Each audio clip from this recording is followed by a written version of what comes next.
Sierra de Historias, con Alberto Garín.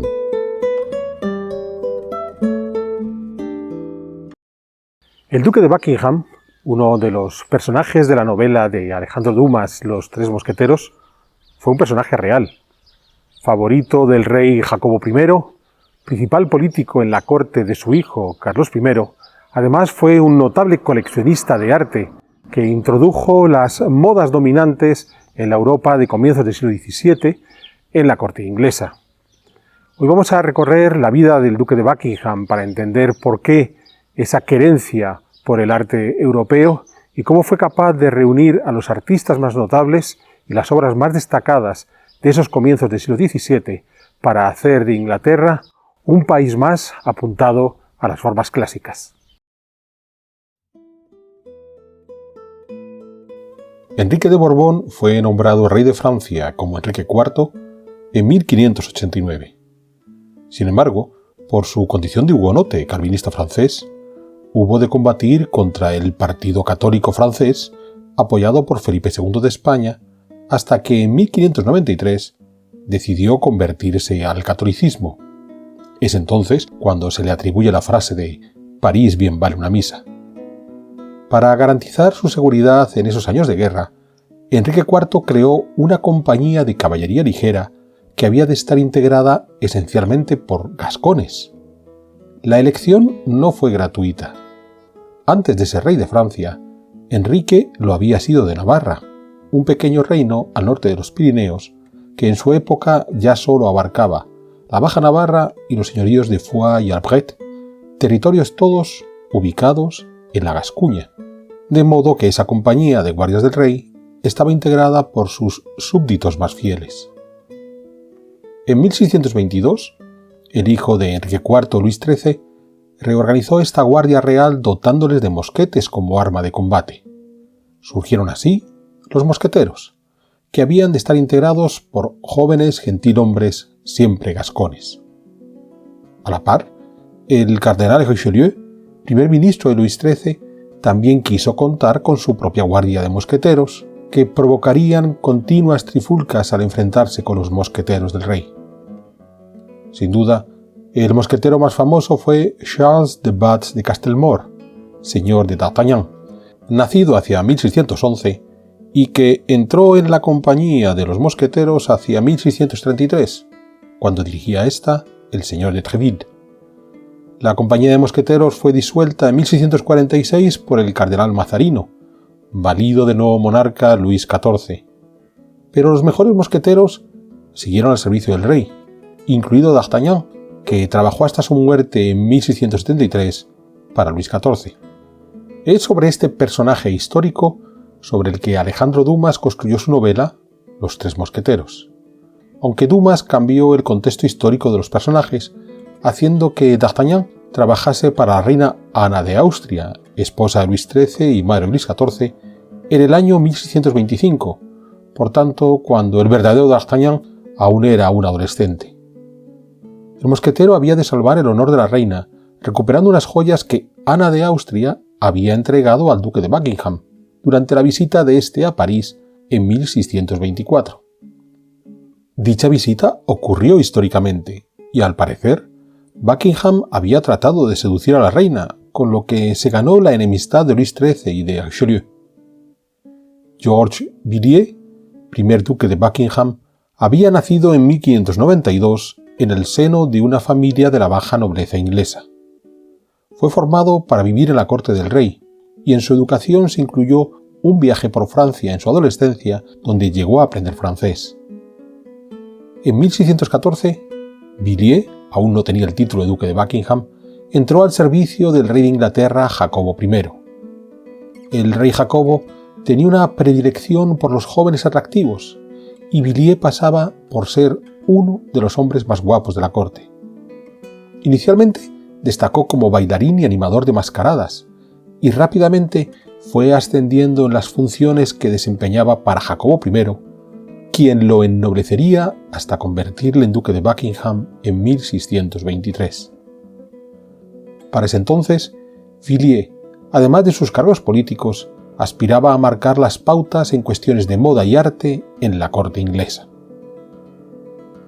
Desde la creación de la Iglesia anglicana en los tiempos de Enrique VIII, la producción de arte y arquitectura religiosos, el principal mercado artístico hasta entonces, prácticamente desapareció.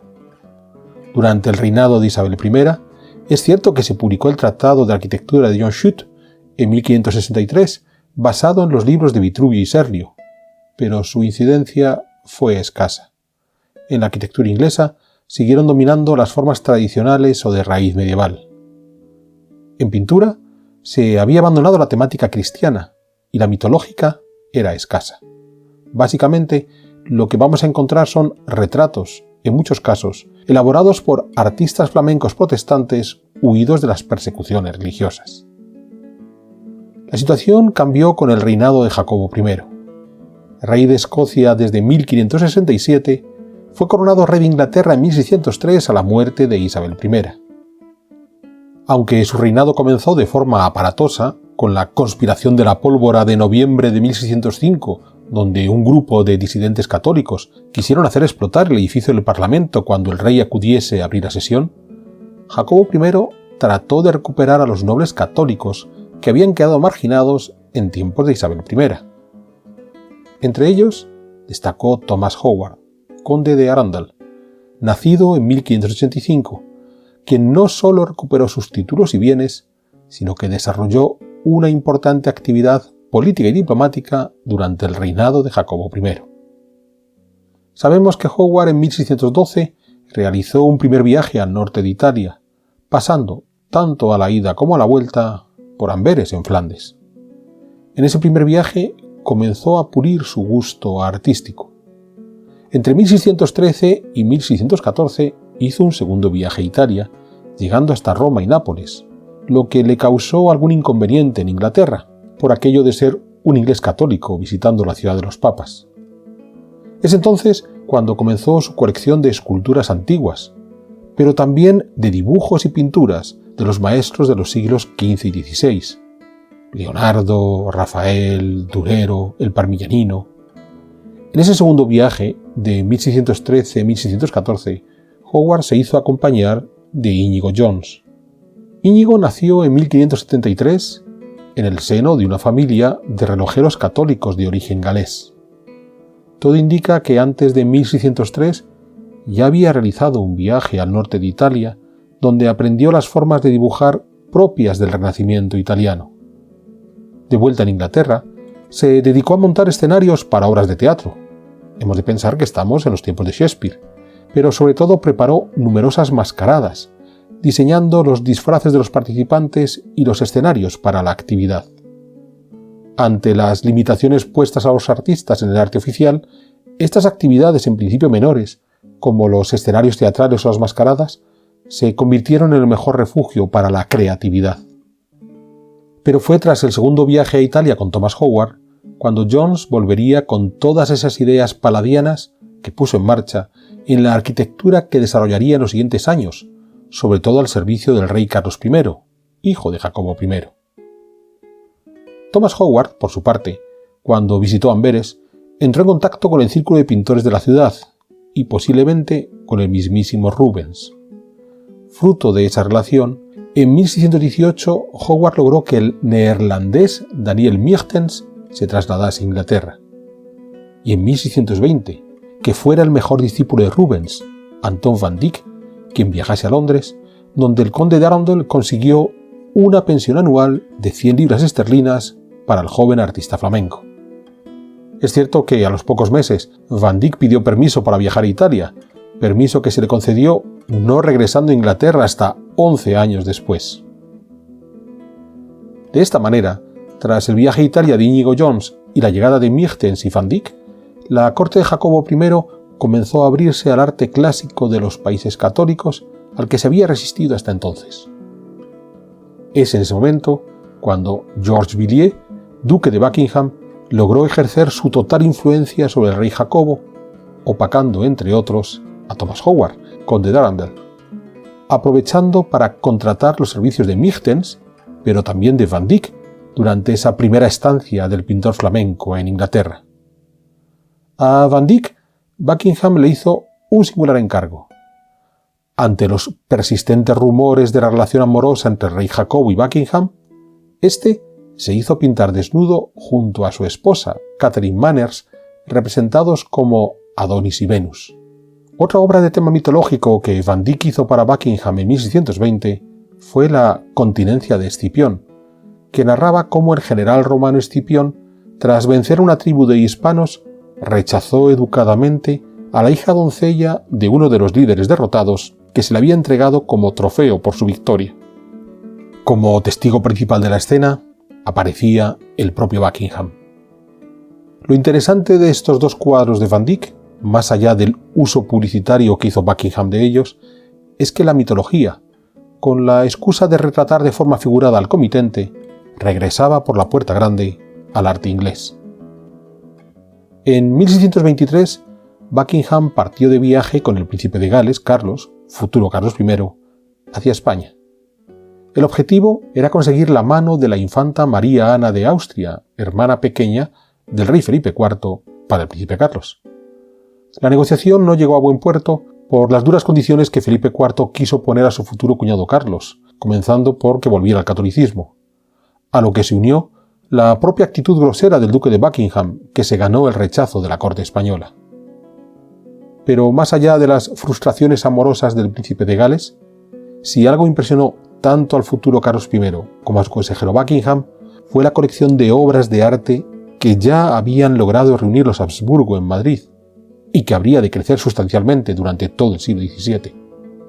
Felipe IV le regaló 2 Ticianos al príncipe Carlos, origen de la gran colección que llegó a formar este monarca. En su camino de regreso a Londres, los viajeros se detuvieron en París, donde el príncipe Carlos quedó prendado por Enriqueta María, hermana del rey Luis XIII, quien accedió a la unión del príncipe inglés con la infanta francesa. Fue entonces cuando Buckingham pudo conocer en persona a la reina Ana de Austria, esposa de Luis XIII y hermana de Felipe IV. Es decir, los hechos en torno a los que gira la novela de los 3 mosqueteros. El 27 de marzo de 1625 murió el rey Jacobo I. Su hijo subió al trono de inmediato como Carlos I y el 1 de mayo se casó por poderes con Enriqueta María, ante el temor de los parlamentarios ingleses de que, siendo ella católica, el nuevo monarca pudiera dar libertad de culto a sus súbditos católicos. Todo el poder quedó en manos de Buckingham, quien quiso crear una corte similar a las que había visto en Madrid o en París. En este sentido, aprovechando su nuevo viaje a París por la boda por poderes de Enriqueta María, contrató los servicios de Rubens, presente en la capital francesa, para que le hiciese un retrato ecuestre. En él, Buckingham había de aparecer dominando al caballo, que estaría en corbeta, una iconografía que derivaba del cuadro de Carlos V en Milver de Tiziano, que Buckingham había visto en su visita a España, y una iconografía que ya el propio Rubens había utilizado para retratar, por ejemplo, a Giancarlo Doria en 1606. De este tema de el señor montado en el caballo colocado en corbeta ya hemos hecho una sierra de historias. En el cuadro, Buckingham montaba un genet español, una raza de caballos que Felipe IV había regalado al duque a su paso por Madrid y que Buckingham se preocupó por criar en Inglaterra. Además, como en ese momento el duque era lord del almirantazgo, Buckingham quiso que apareciese la flota inglesa en el fondo del cuadro, así como el mismísimo dios Neptuno a su lado. No contento con este retrato que hizo Rubens, en ese mismo año Buckingham le encargó al impresor neerlandés Willem van de Passe, que se había instalado en Londres en 1621, que le hiciese un grabado con una postura similar: el duque montado a caballo, el animal en corbeta y al fondo la flota inglesa. Pero además de su retrato ecuestre, Buckingham le encargó a Rubens una serie de frescos para su residencia en Londres, la York House, que había adquirido en 1620. La idea era imitar el ciclo de pinturas que Rubens había elaborado para la reina María de Medici, la madre de Luis XIII, con objeto de decorar el palacio que la reina se había hecho construir en los jardines de Luxemburgo, y que fueron presentadas estas pinturas al público con motivo de la boda de Enriqueta María. De estos frescos que Buckingham le encargó a Rubens, solo se conserva un óleo preparatorio de una apoteosis, donde Buckingham vestido con armadura romana, ascendía a los cielos acompañado por Minerva y Mercurio, mientras el duque levantaba la mirada hacia el templo de la virtud al que era llevado. Dado que la York House se encontraba junto al río Támesis en Londres, Buckingham aprovechó para hacerse construir un embarcadero al que se accedía por una puerta que seguía los diseños establecidos por Serlio, el tratadista italiano de mediados del siglo XVI. Esta puerta es todo lo que queda hoy de la York House tras su venta y parcial demolición por los Buckingham en 1672. En ese mismo año de 1625, el duque de Buckingham declaró la guerra a España, organizando una expedición contra Cádiz que resultó un sonoro fracaso. Eso no impidió que el duque, sin haber firmado la paz con España, iniciara una nueva campaña en 1627, esta vez contra Francia, en apoyo de los hugonotes de La Rochelle, que también terminó en derrota.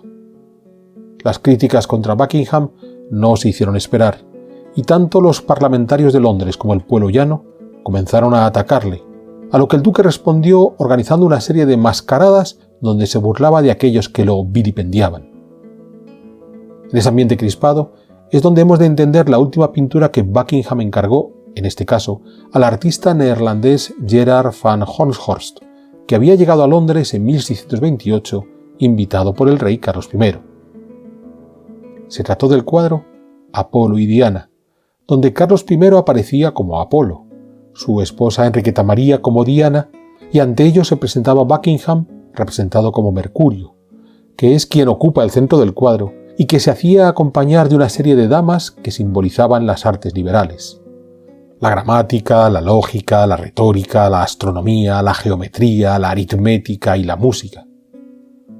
Si bien el cuadro podemos englobarlo dentro de esa obsesión de Buckingham por imitar el ciclo de María de Medici, también es cierto que la indudable presencia de los reyes y el duque disfrazados de dioses es una clara referencia a esas mascaradas tan del gusto de Buckingham. El duque de Buckingham fue asesinado en agosto de 1628. El rey Carlos I quedaba así solo frente al Parlamento y las guerras iniciadas por su favorito. Pero el empeño de Buckingham, siguiendo a lo grande la estela de su rival Thomas Howard, por colocar a Inglaterra dentro de las nuevas corrientes artísticas que dominaban Europa, quedó expedito. En un inventario que realizó su hijo en 1635, se contabilizaron 330 pinturas, además de tapices, esculturas de mármol, mobiliario. La colección que el rey Carlos I de Inglaterra atesoró, imitando el modelo de su favorito, sería aún mayor, pero eso ya es tema para otra sierra de historias. Por cierto, en 1630, 2 años después de la muerte del duque de Buckingham, D'Artagnan llegó a París con el deseo de entrar a formar parte de la compañía de los mosqueteros del rey.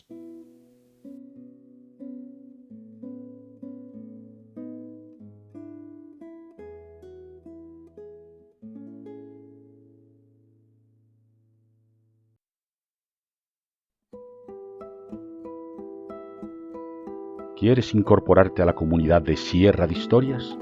Pulsa el botón Unirme, apóyanos con tu contribución y conviértete en miembro de nuestro canal.